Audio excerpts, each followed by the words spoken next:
Mananagot ang sinumang papatay sa inyo. Magiging ito'y isang hayop. Pagbabayarin ko ang sinumang taong papatay sa kanyang kapwa. Buhay ang kabayaran sa kanyang ginagawa, sapagkat sa larawan ng Diyos ang tao'y nilikha. Ang dugo, simbolo po ng buhay. Huwag po tayong papatay para hindi tayo sisingilin ng Diyos.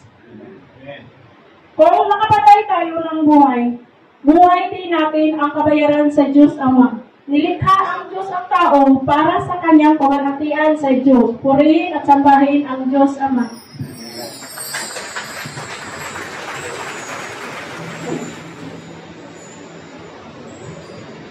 Ang verse ko po ay sa Mateo 4 verse 19. Sinabi ni Jesus sa kanila, sumunod kayo sa akin at gagawin ko kayong mga mangingisda ng mga tao.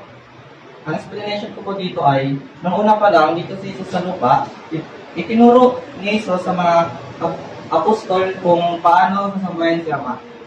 Dapat pagsisi tayo sa mga ating mga kasalanan dahil hindi na tayo magkakasala pa. Kung darating man ang Panginoon Jesus para maisama tayo sa langit.